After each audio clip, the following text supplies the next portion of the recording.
Nabuhay ang bangko sa mga customer nang bumukas ang salaming pinto at pumasok ang isang matandang lalaki.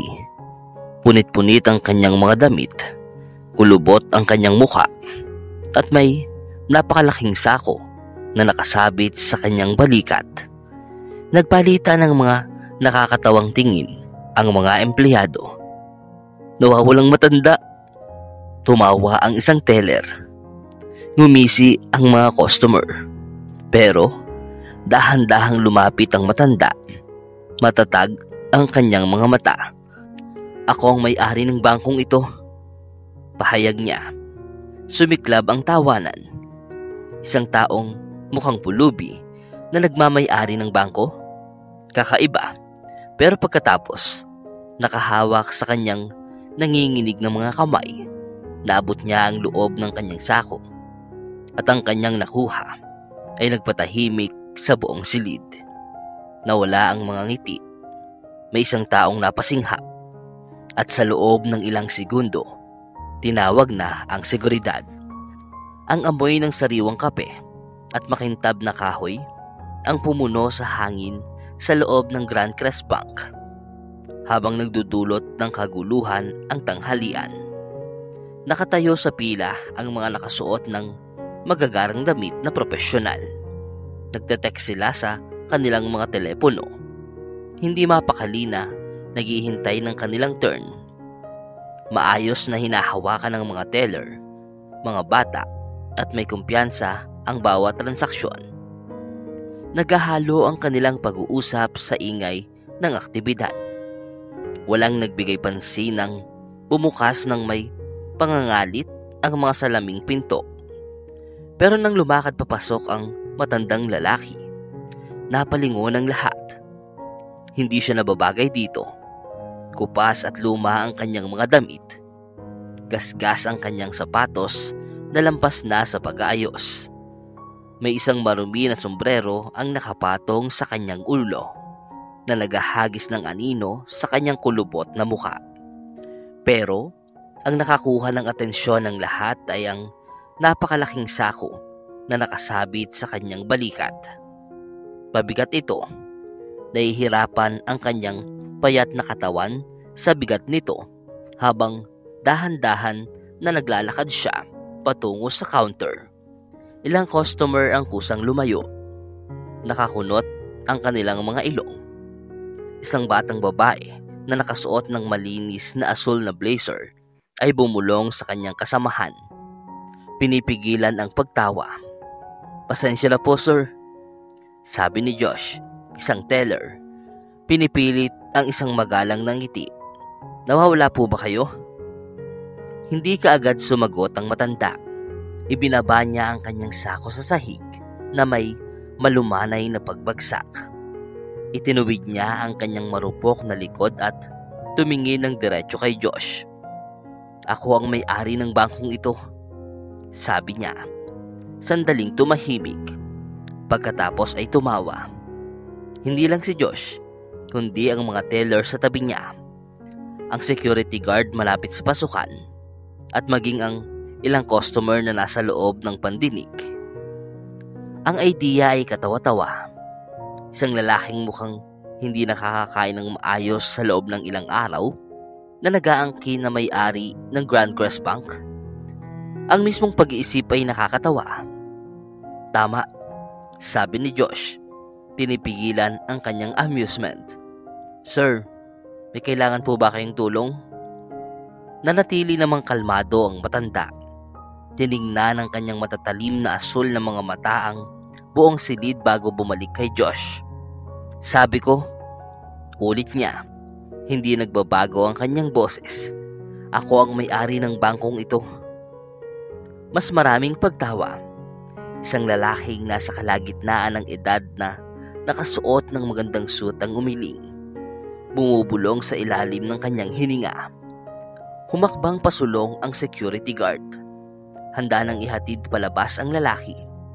Pero pagkatapos, naabot ng matanda ang kanyang marupok ng mga kamay. Nahihirapan siyang hawakan ang lubid na nakatali sa kanyang sako. Dahan-dahan niyang niluwagan ng buhol. Nawala ang tawanan habang pagkamausisa ang umiral. Ano ang nasa loob? Mas maraming damit? Basura? Isang bagay na mapanganib? Ilang tao ang umatras.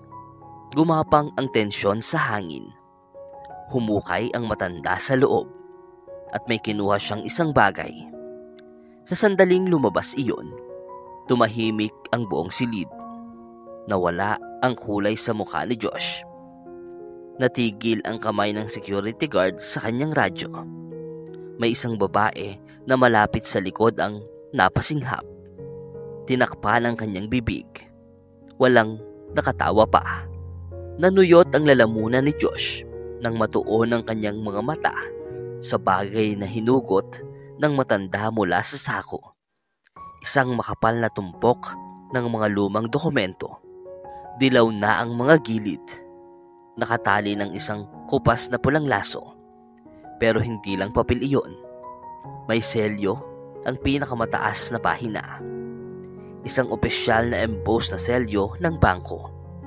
At sa ilalim nito ay mga salitang nagpadala ng nakikitang panginginig sa mga tauhan. Grand Crest Bank Original Ownership Deed. Parang nagyelo ang buong silid sa oras. Tumigil ang mga bulong. Nawala ang mga ngiti. Ang security guard na naghahanda ng ihatid palabas ang matanda ay nag-alinlangan ngayon. Tumigas ang kanyang postura. Kusa nang umabot si Josh sa mga papel.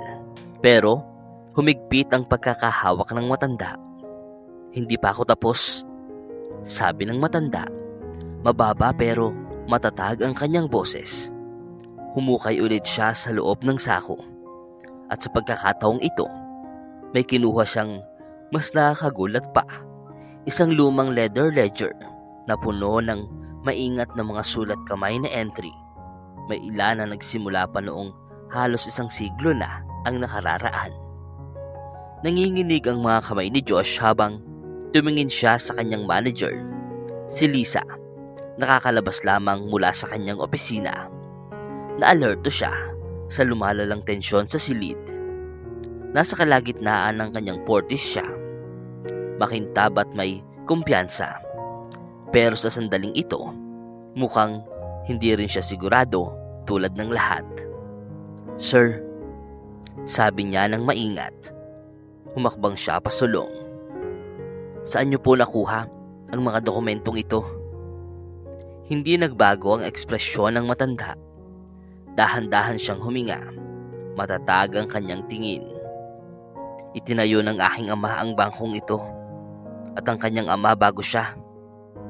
Ang lupang ito ay pag-aari ng aking pamilya. Matagal na bago pa man niyo ilagay ang inyong logo dito. Bahagyang bumuka ang mga labi ni Lisa na parang magsasalita. Pero hindi tumigil ang matanda. Binuksan niya ang ledger. Lumiko sa isang partikular na pahina. Pagkatapos ay nilagay niya ito sa counter para makita nila.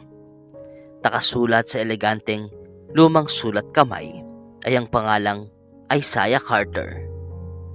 Kumurap si Josh. Pamilyar na pamilyar ang pangalang iyon. Tumingin siya kay Lisa na namutla. Nagpalitan ng nerbyosong mga tingin ang mga tauhan. Ang nagtatag ng Grand Crest Bank ay si Samuel Carter. Pero ang pangalang Isaiah Carter, iyon ang pangalan na makikilala lang ng mga nakakaalam ng pinakamalalim na kasaysayan ng bangko. Huminga ng malalim si Lisa. Si Isaiah Carter ay lolo ko. Putol ng matanda. Kalmado ang kanyang boses. Pero ang bigat sa likod ng kanyang mga salita ay nagparamdam na mas maliit ang silid. At ang bangkong ito, ninakaw ito sa kanya. Isang bulungan ang dumaan sa mga customer. Hindi mapakali ang security guard. Hindi ba imposibleng mangyari ito? Hindi ba basta-basta nanakaw ang mga bangko? Hindi ba basta-basta nagbabago ang pagmamay-ari ng hindi patas? Nag-alinlangan si Lisa. Pagkatapos ay pinilit ang isang mahigpit na ngiti. Sir, seryosong mga paratang po yan. Kung mayroon kayong legal na alitan, maaari po naming idirekta kayo sa naangkop ng mga channel. Naglabas ng isang tuyong tawa ang matanda. Legal na alitan? Umiling siya. Higit sa 50 taon ko nang nilalabanan ng alitang ito. Pinindot ng kanyang kamay ang lumang ledger. At ngayon, may patunay na ako. Tumingin si Lisa kay Josh. Pagkatapos ay sa security guard. Kami, panimula niya. Pero bago pa siya matapos, bumukas ulit ang pinto ng bangko. Isang lalaking nakasuot ng malinis na itim na suit. Kasama ang 2 iba pa. Ang naglakad papasok. Mas lalong humigpit ang tensyon sa silid. May tumawag sa corporate. At ngayon, mas lalong lalala ang mga bagay.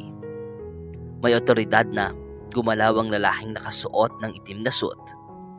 Kumikiskis ang kanyang makintab na sapatos sa marmol na sahig habang papalapit siya sa counter. Mabilis niyang tiningnan ang buong silid. Sinusuri ang sitwasyon. Sa sandaling mapunta ang kanyang mga mata sa matanda, bahagyang lumiit ang mga ito. Ang 2 lalaking nasa gilid niya, mas bata pero pantay na nakakatakot, ay may dala ng makintab na itim na mga briefcase. Hindi mabasa ang kanilang mga ekspresyon. Itinuwid ni Lisa ang kanyang postura. Pinipilit na bumalik ang kanyang kumpiyansa sa kanyang boses. Mr. Holloway, sabi niya. Tinutukoy ang lalaking namamahala. Ang ginoo na ito ay nag-aangkin na may-ari ng bangko. Narinig ko na. Putol ni Mr. Holloway. Madulas pero matatag ang kanyang boses. Nagliwanag ang kanyang tingin sa tumpok ng mga dokumento na nakapatong sa counter. Walang hinihintay na pahintulot. Umabot siya at kinuha ang lumang ownership deed. Pinagloroan niya ito sa pagitan ng kanyang mga daliri. Itinaas niya ito sa ilalim ng maliwanag na ilaw ng bangko. Tumaas ang isang kalamnan sa kanyang panga. Tahimik na pinanood siya ng matanda. Hindi gumagalaw. Nararamdaman ni Josh ang paglalapot ng tensyon. Hindi siya dalubhasa sa mga legal na bagay. Pero, ang pagtigas ng ekspresyon ni Mr. Holloway ay nagsasabi sa kanya na may mali. Maling-mali. Napansin din iyon ni Lisa dahil bahagyang humigpit ang kanyang mga kamay sa kanyang mga tagiliran.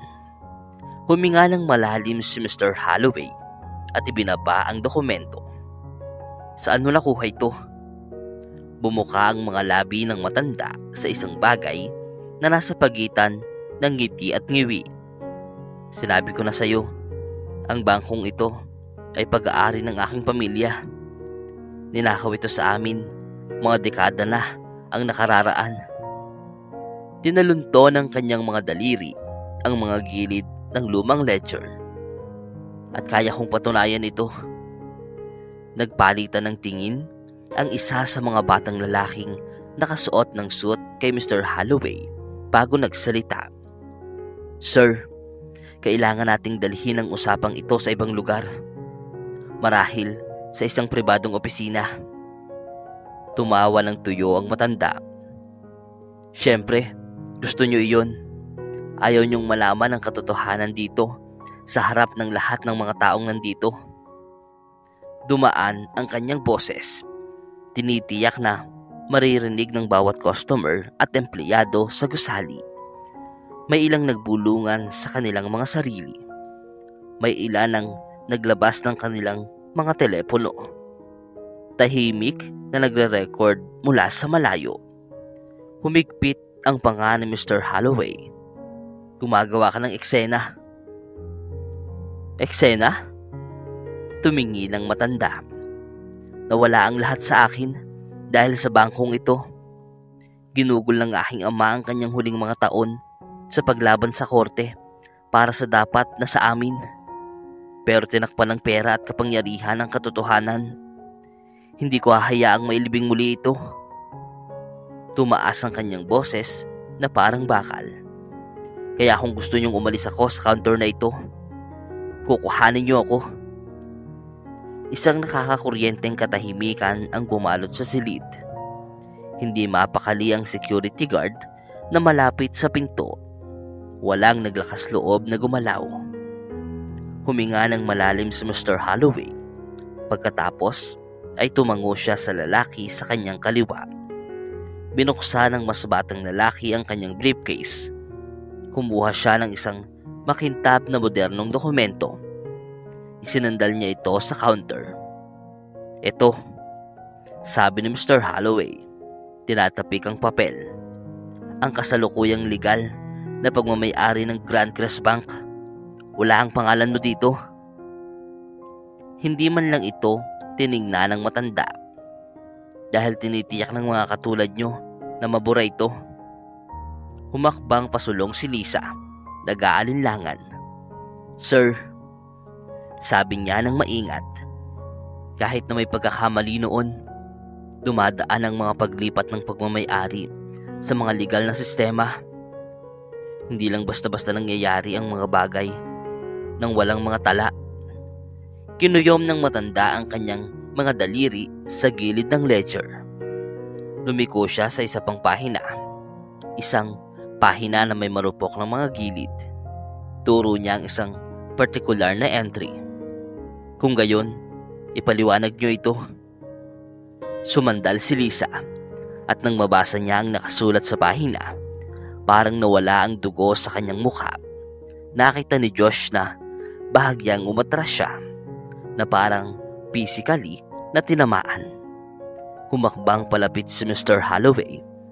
Lumiit ang kanyang mga mata habang sinusuri niya ang pahina. Naging manipis ang kanyang labi. Ninakaw ang bangko. At ngayon, sa unang pagkakataon, may hindi may kakaila na patunay. Ang katahimikan sa bangko ay naging nakakasakal. Mababaw na ang paghinga ni Lisa habang binabasa niya ang mga nakasulat na salita sa marupok na pahina.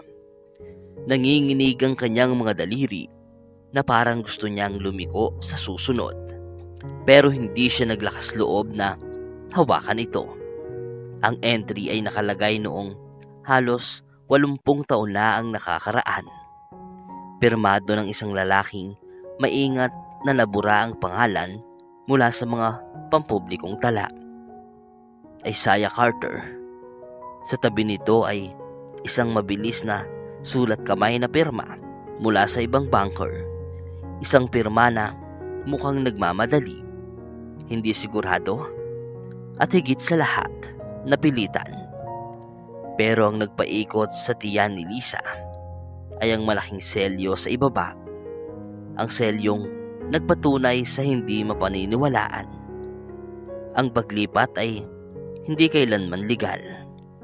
Nakita ni Josh ang takot na gumagapang sa mukha ni Lisa. Si Mr. Holloway naman ay nanatiling hindi mabasa. Mabagal na tumatapik ang kanyang mga daliri sa counter.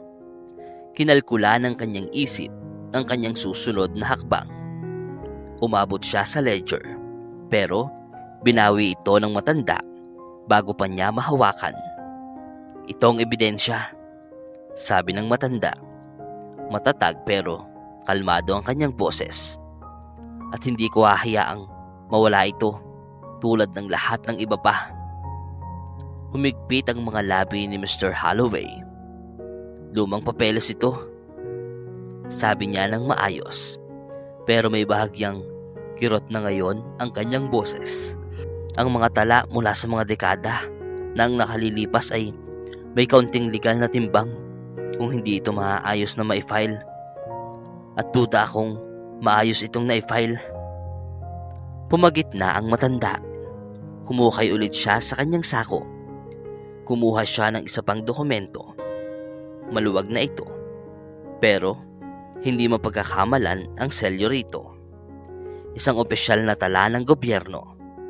Isang tala na nauna pa sa lahat ng pagbabago sa korporasyon na naganap kailanman sa Grand Crest Bank.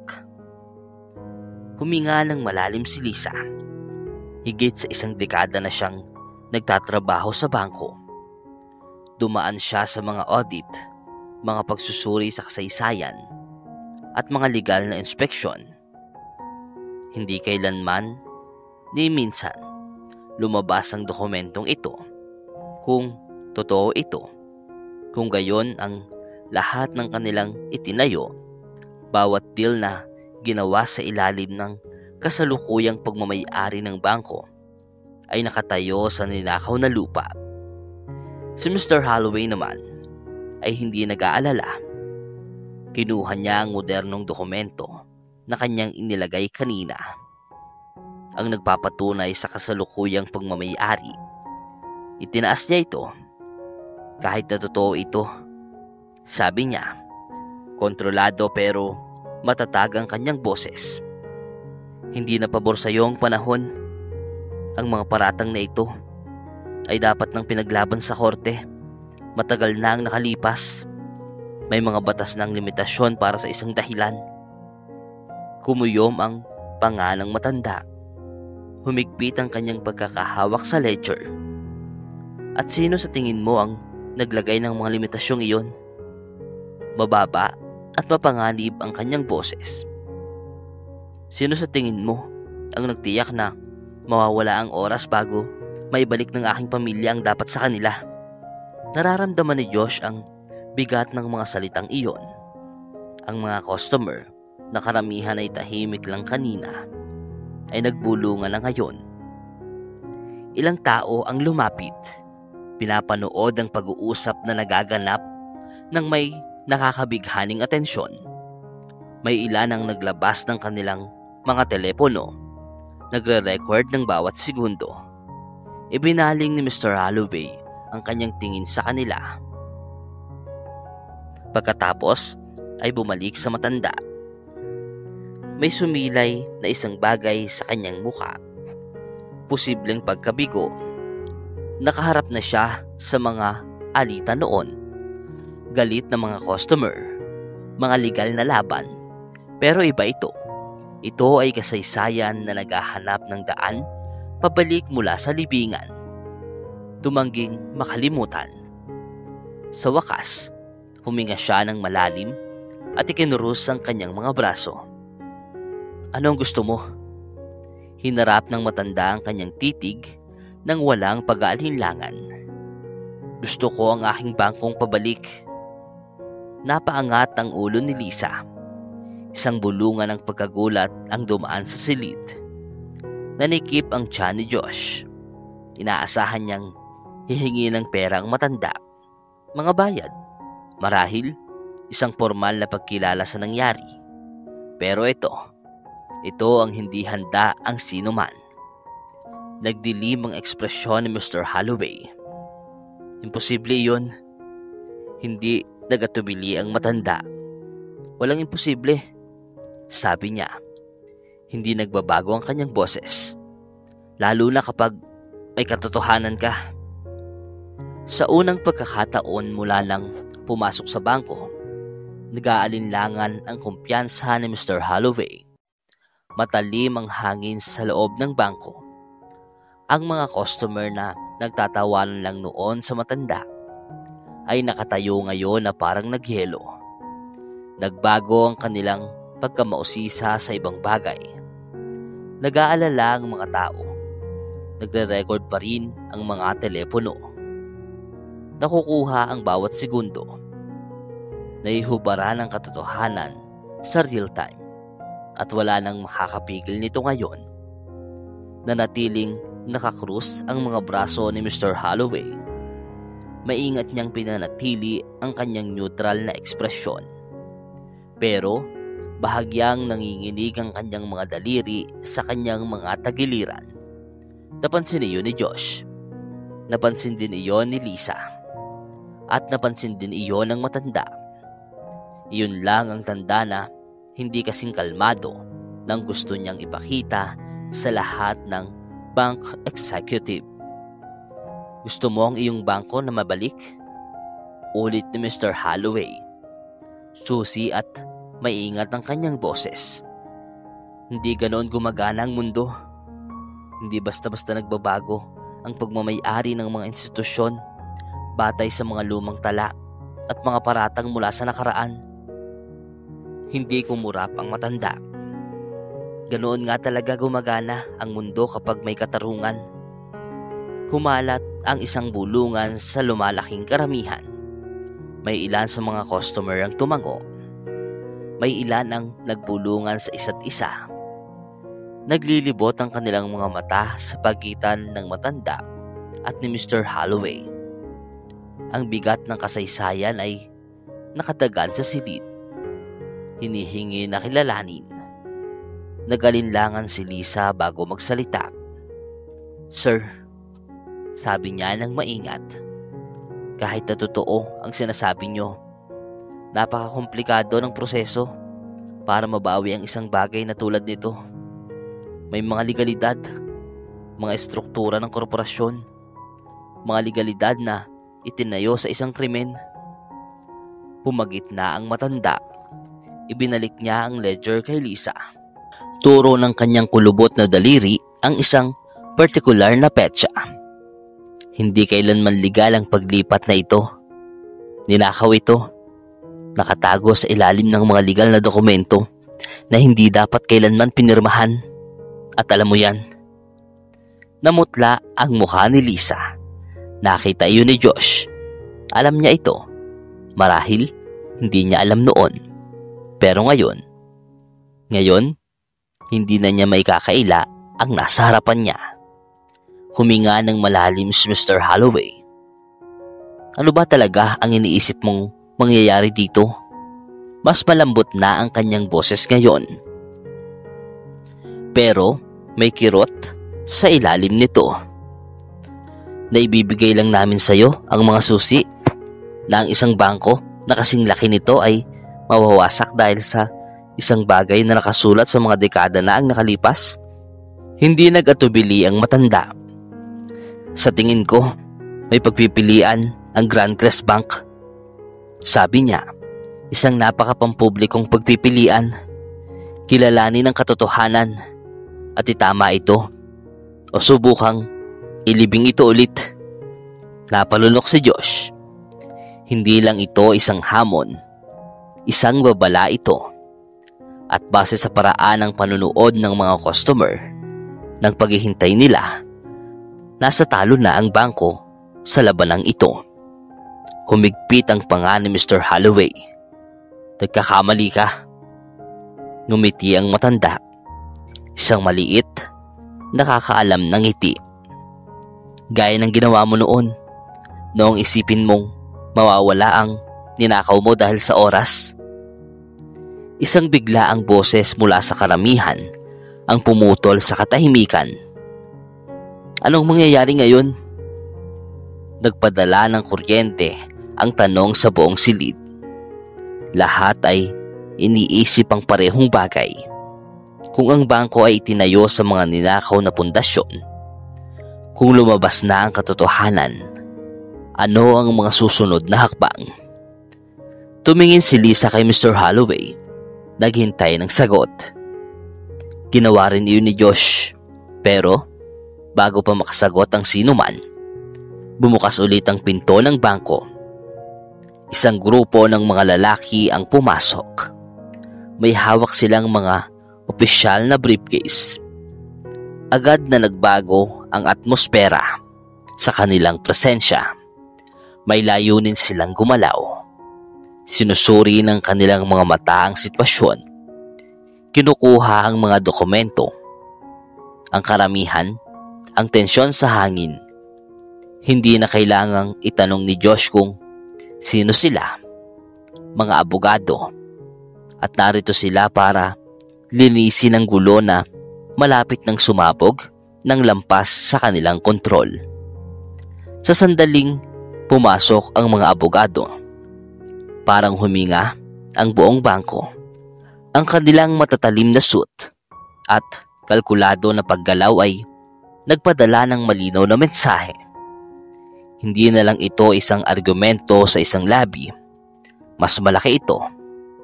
May kapangyarihan itong yugyugin ang pundasyon ng Grand Crest Bank mismo. Itinuwid ni Mr. Holloway ang kanyang postura. Maingat na pinanatili ang kanyang neutral na ekspresyon. Pero nakita ni Josh ang tensyon sa kanyang panga. Ang paraan ng bahagyang pag-ikot ng kanyang mga daliri na parang naghahanda para sa isang epekto. Dahan-dahang umatras si Lisa. Hindi mabasa ang kanyang muka. Pero may isang bagay sa kanyang mga mata. Isang bagay na parang alinlangan. Lumapit ang nangungunang abogado. Isang matangkad na lalaki na may mga kulay abo na templo at matatalim na mata. Hindi man lang siya tumingin kay Mr. Holloway. Diretso niyang tiningnan ang matanda na hawak pa rin ang ledger. "Mr. Carter," sabi niya. Madulas pero matatag ang kanyang boses. "Ipinapalagay kong mayroon kang legal na kinatawan." Hindi na apektuhan ang biglang pagbabago sa kapangyarihan ng matanda. Hinarap niya ang titig ng abogado. "Ipinapalagay kong alam mo ang batas ng sapat para mapagtanto na ang hawak ko sa aking mga kamay ay hindi mapagkakaila." Hindi nag-react ang abogado. Inilahad lang niya ang kanyang kamay patungo sa mga dokumento. "Maaari ko bang..." Nagalinlangan ng matanda sandali. Pagkatapos ay maingat niyang inilagay ang ledger at ang lumang deed sa counter. Sinuri ito ng abogado ng may eksaktong atensyon. Pinaglaruan niya ang marupok na mga pahina ng may pag-iingat ng isang taong nakakaunawa sa kanilang halaga. Nararamdaman ni Josh ang bigat ng sandaling iyon na nakadagan sa kanya. Ang tensyon, ang kasaysayan, ang hindi mapagkakailang patunay, lahat ay nagkakasama ngayon sa harap ng isang karamihan na tumangging tumingin. Sa wakas, tumingin ang abogado. Hindi mabasa ang kanyang muka. "Kailangan itong masusing suriin," sabi niya. Humakbang palapit si Mr. Holloway. "Hindi ka seryoso. Lumang tala lang iyan. Mayroon kaming modernong legal na pagmamayari. Dapat may ibig sabihin yon." Bahagyang lumingon ang abogado. "May ibig sabihin yon? Ibig sabihin, ang Grand Crest Bank ay nasa isang legal na komplikadong sitwasyon na mangangailangan ng agarang aksyon." Tumingin ang abogado kay Lisa. "Kunin mo lahat ng makasaysayang file tungkol sa pagmamayari ng bangkong ito.